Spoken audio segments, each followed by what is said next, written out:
네, 안녕하세요. 이지의 이지하게. 이번에는 순자와 예수, 그러니까 교화와 성화에 대해서 좀 생각해 봤습니다. 먼저 순자에 대해서 소개를 좀 하자면, 순자는 이제 이름이 순황이에요. 그리고 전국시대 말기 사람이고요. 조나라에서 태어나서 제나라에서 활동을 했습니다. 직하학사라고 해서 그 고위 관리 같아요. 근데 이제 가장 우수했고 그 총장을 세 번이나 연임했다고 합니다. 이 사람의 특징은 육아의 핵심인 천인합의를 반대했어요. 육아의 어떤 그런 이단화라고 할 수 있을 것 같은데 천인합의를 반대하고 후천적인 배움을 강조했습니다. 그리고 법가의 한비자와 이사의 스승이기도 하죠. 어, 특징은 이제 성악, 또 학무지경 뭐 이런 여러 가지 것들이 있습니다. 맹자는 먼저 했던 맹자는 개인의 자유를 강조했어요. 그래서 초도덕적인 가치를 소중히 여겼고요. 그리고 종교적인 색채가 좀 있었다면은 순자는 사회적 통제를 굉장히 강조하고 자연주의를 천명해서 어떤 종교 사상도 인정하지 않았습니다. 어, 하늘과 사람은 서로 감응하지 않은 별개의 존재다 생각했고요. 여기에 따라서 운명론을 거부했어요. 운명이란 것은 인간의 실천적 노력으로 얼마든지 극복할 수 있다. 그렇게 생각했습니다. 먼저 어, 그 하늘에 대해서 그 철론 어떻게 생각했냐면 어떻게 반대하면서 생각했냐면은 순자 철론에는 이런 말이 나옵니다. 하늘은 만물을 생성하기는 하지만 만물을 분별하지는 못하며 땅은 사람들을 그 위에 살기는 하지만 사람들을 다스리지는 못한다. 하늘이 위대하다고 사모하는 것과 물자를 비축하여 그것을 잘 마름질하는 것 중에서 어느 것이 더 나은가?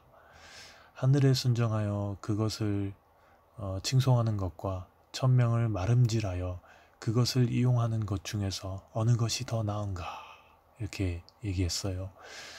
왜냐면은 하늘 하늘 하면서 천명을 말하면서 자기들 욕심만 자기들 배만 불리고 자꾸 서민들은 죽이고 뭐 이런 것들을 많이 보았기 때문인데요.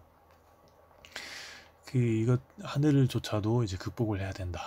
그 했습니다. 그 극복하는 이유는 무엇인가라고 했을 때 순자는 전국시대의 혼란스러움을 본 사람이죠. 특히나 말기에는 그 절정에 다다랐기 때문에 전쟁에 또 사람 시체가 아마 즐비했을 거예요. 길에도 그렇고. 그것도 이제 고위 관리로서 말이죠. 그것을 본 사람이에요. 지도자들의 속내들을 얼마나 많이 마주했을까요? 그 지도자들은 지혜를 탐구하는 해서 지혜가 필요해서 그 현자들을 초청해서 배운다고 하지만 결국은 목적이 있었죠. 조금 더 인정받고 더 가지려고 남을 죽이고 빼앗는 장면도 수도 없이 보았겠죠. 그래서 순자의 세계관에서는 누구나 그랬고 누구나 또 그러길 희망했어요.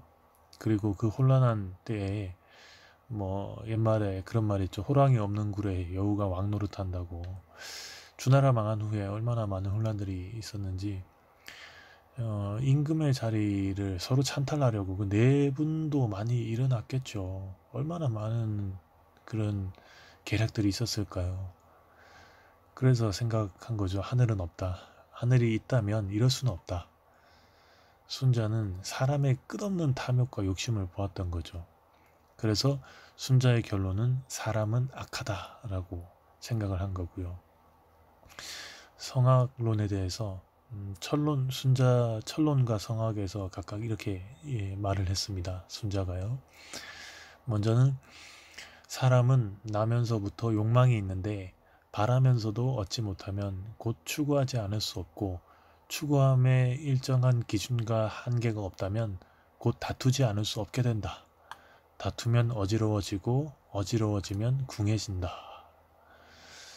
그 다음으로 배워서 행할 수 없고 노력해도 이루어질 수 없는데도 사람에게 있는 것을 본성이라 한다.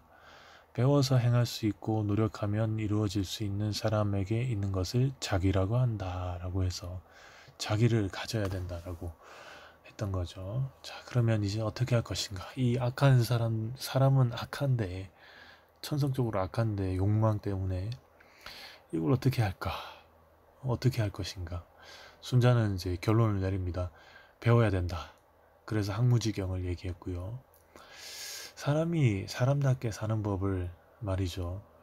그래서 하늘을 부정하고 인간의 사회에 대한 능동적인 참여를 권면합니다. 좀 더 능동적인 그 방법으로 이제 사람은 천성적으로 이기적이나 끊임없이 배움으로써 교화되어야 된다고 했어요. 교화되어야 된다고. 선천적으로 악한데 배워서 이렇게 사람이 바뀌면 교화되면 그래도 사람답게 욕망을 좀 뒤로 해놓고 문명인으로서 살아갈 수 있다. 뭐 그런 말이죠. 그래서 권학편에 이렇게 얘기를 했습니다. 학문이란 중지할 수 없는 것이다. 푸른색은 쪽에서 뽑은 것이지만 쪽보다 더 푸르고, 얼음은 물이 얼어서 된 것이지만 물보다 더 차다.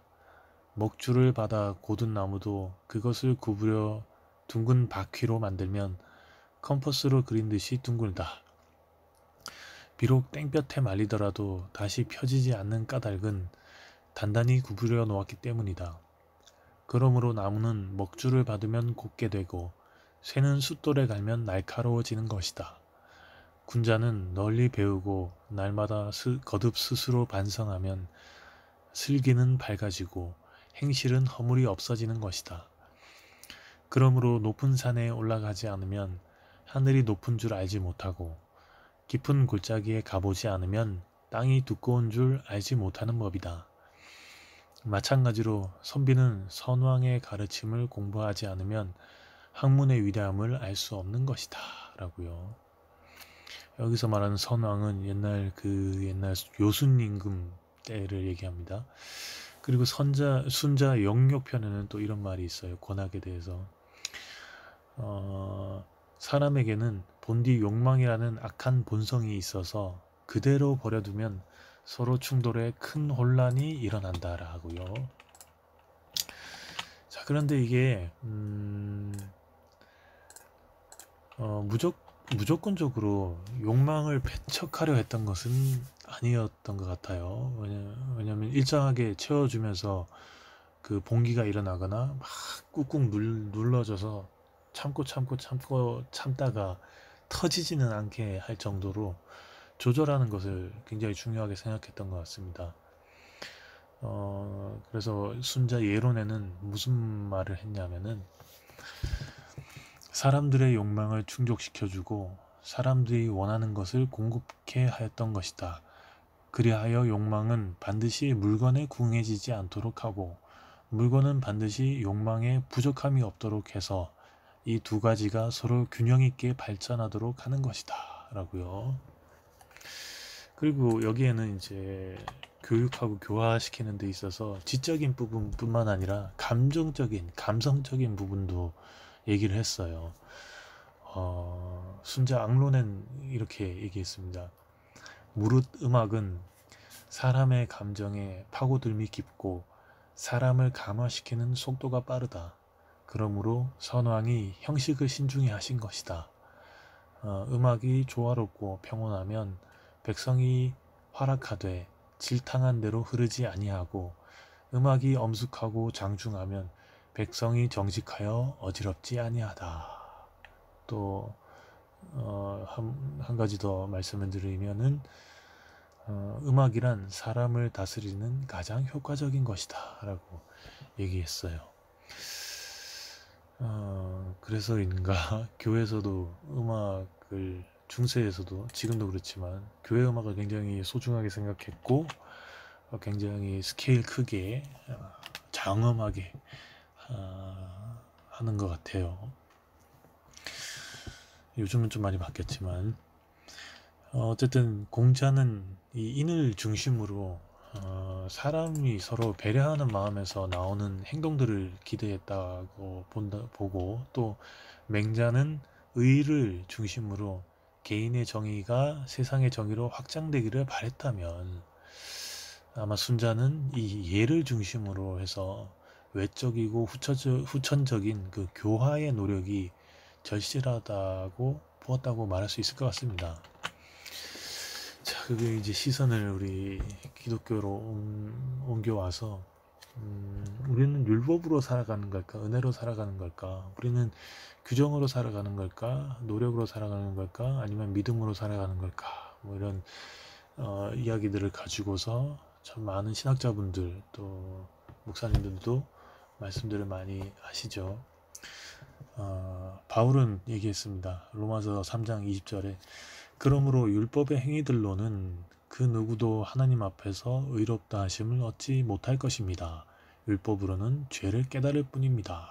무슨 말이냐면 율법이 있어서 죄를 알게 되는 거고, 그리스도의 은혜로 그것이 이제 사해진다, 없어진다, 뭐 그렇게 그런 도식이에요. 신학적으로 볼 때 중요한 것은 예수 그리스도의 희생으로 인해서 이미 얻은 구원이 있죠. 그리고 그 메시아가 나중에 종말 때 다시 와서 이룰 또 다른 구원 사이에서 우리는 성화의 길을 가야 된다라고 봅니다. 성화. 교회 용어 사전에는 성화에 대해서 이렇게 나와 있어요. 성화라는 거는 죄악된 옛 본성을 버리고 죄와 더러움에서 분리되어서 하나님을 향하여 거룩하게 되어가는 것, 즉 죄사함을 받고 구원받은 인간이, 그러니까 유효적으로 부르심을 받고 중생한 자라고 하는데, 그 인간이 아직 구원이 완성이 된 건 아니기 때문에 이렇게 이게 표현한 것 같아요. 신학적으로 볼 때 계속 읽어보자면은, 그런 인간이 하나님의 거룩한 성품을 닮아가는 과정을 말한다. 이는 칭의에 뒤따라서 성도의 마음과 삶 속에서 지속되는 하나님의 사역이다. 즉 거룩함 가운데 자라는 과정으로 개인의 성품과 삶 가운데 실제적인 변화가 나타난다. 개인의 성품과 삶 가운데 실제적인 변화가 나타난다. 그리고 거기에는 그 성도의 마음과 삶 속에서 지속되는 하나님의 사역이 있다라는 얘기겠죠. 이 성화는 칭의 곧 의롭다고 인정받는 것처럼 단번에 이루어지는 것은 아니다. 구원받은 후 오랜 기간 거룩한 생활을 통해 성숙되어 감으로써, 그러니까 성화의 과정을 거침으로써, 그래서 끝날에 영화로움을 얻게 되는 것이다. 그런 점에서 성화 역시 하나님의 은혜로 가능한 일이다. 주 예수 그리스도로 옷 입다. 범사에 그에게까지 자라다. 완전한 대로 나아가다는 성경 말씀들인데요. 모두 성화를 묘사한 말씀이다. 이 말씀들에서 보듯이 성화는 하나님이 주도하시는 사역이지만 동시에 인간의 협력과 선한 반응을 필요로 한다. 성도는 은혜 안에서 자라면서 하나님을 두려워함으로 거룩을 온전히 이루어가야 한다. 이렇게 정의를 해놓았어요. 성화는 하나님이 주도하시는 사역이긴 한데, 결국에 사람의 협력과 선한 반응이 필요로 한, 사람이 직접 움직여야 되는, 하나님이 다 이루어주시는 게 아니라는 얘기죠. 내가 해야 되고 해야 될 것이 있고 내가 감당해야 될 것이 있다라는 얘기인데, 단편적인 예가 있죠. 문을 닫아놓고 그 앞에 무릎 꿇고 주여 문을 열어주시옵소서. 하나님께서 그러실 거라 그러죠. 야, 네 손 줬잖아. 네 손으로 문 열어. 그리고 네 발로 걸어나가. 성화하면 이분을 또 뺄 수 없죠. 칼바르트. 칼바르트는 이 성화론을 그리스도교 패러다임 안에서 이제 어떻게 참된 인간이 되느냐 하는 문제를 다룬 그런 그리스도교 신학에 있어서, 기독교 신학에 있어서 가장 중심적인 그런 교리의 하나로 봐요. 그래서 성령의 능력 안에서 사람의 아들의 인도하심에 따라, 그러니까 예수 그리스도의 인도하심에 따라 거기에 대한 그리스도인의 응답으로 이해를 해서 그런 것들이 있죠. 제자도, 또 회심, 회개, 또 선행, 그리고 십자가를 지는 그런 마음. 도회신학을 쓰신 김우병 선생님은 이런 말씀을 하셨어요. 유교적 국리의 출발점은 뜻을 세우는 입지에 있다. 입지는 내재적 초월성을 가진 인간의 주체적 본성으로 포괄적 회귀를 뜻한다. 후기 바르트 신학에 있어서도 신앙은 하나님의 은총적 선택에 상응하는 성화, 끊임없는 회개, 중생의 과정을 수반하는 인간의 주체적 본성을 향한 자발적 자기결단이다 라고요. 얼마 전에 돌아가신 한스 퀸 그분도 말씀하신 게, 그리스도인이 된다는 것은 철저하게 인간이 되는 것이라고 말씀을 하셨고요. 그리고 칭의가 위로부터 보는 시각이라면 성화는 아래에서 보는 시각이라고 말씀하셨어요. 칭의는 바울에 의하면 있습니다. 그런데 우리가 우리가 해야 될 것은 성화라는 얘기겠죠. 성화를 왜 해야 되느냐 라고 했을 때, 사람의 본성이 선하다고 한다면 성화는 필요 없겠죠. 악하다고 보기 때문에 성화가 있는 것 같아요. 아니면 그렇게도 볼 수 있겠죠. 사람은 태어나면서는 이제 아주 순백한 그런 상태인데 세상에 물들어가는, 그래서 그것을 물을 빼야 되는 약간 그런 과정으로 이해할 수도 있겠고요. 어쨌든 이 교화와 성화, 가르치고 배워가지고 좀 싸우지 않고 욕망을 우선하지 않고 욕심을 우선하지 않고, 사람이라면 사람답게 살아야 된다, 그렇게 살 수 있도록 하는 것과 그리스도의 은혜에 감사하면서 그 은혜로 내 욕심보다 나에게 주어진 일들과 상황에서 최선을 다하는 것, 인격적 하늘 또는 아니면 하나님을 인정하고 안 하고의 차이는 있겠어요. 그런데 둘 다 역시나 사람이 서로 간의 관계에서 좀 더 나아지는 방법, 좀 더 나아질 방법이 없을까, 그렇게 고민하는 건 같은 것 같습니다. 성화를 이루어 가야겠죠. 그리스도인은 성화를 이루어 가야겠고, 또 그리스도인이 아니라도 교화가 이루어져야 되는 시대에 갔습니다. 늘 그랬지만요. 마지막으로 좀 비슷한 메시지가 있는 것 같은 순자의 구절과 또 성경의 구절을 하나씩 읽어드릴게요. 먼저 순자를 읽어드리겠습니다. 길바닥의 사람도 우임금이 될 수 있다. 대단하죠. 자, 그리고 누가복음 20장 35절 36절 말씀입니다. 저 세상과 및 죽은 자 가운데서 부활함을 얻기에 합당히 여김을 받은 자들은 장가가고 시집가는 일이 없으며 그들은 다시 죽을 수도 없나니 이는 천사와 동등이요 부활의 자녀로서 하나님의 자녀임이라. 우임금이 되려고 우임금이 그렇게 될 수 있을 정도의 교화가 우리에게 있어야 되겠고요. 부활의 자녀로서 하나님의 자녀로 살아가려고 우리의 성화는, 또 교화는 참 끝이 없는 것 같습니다. 항무지경이라고 했으니까요. 네, 좀 더 살기가 좋은 세상을 이루어 가려는 마음은 참 똑같은 것 같은데, 그 마음들을 하나하나 모으고 모아져 가지고 그런 생각을 해봐요. 내 자식이 좀 더 살아갈 세상을 좀 더 나아졌으면 하는 그런 마음들은 다 비슷할 거라고 봅니다. 네, 들어주셔서 감사합니다.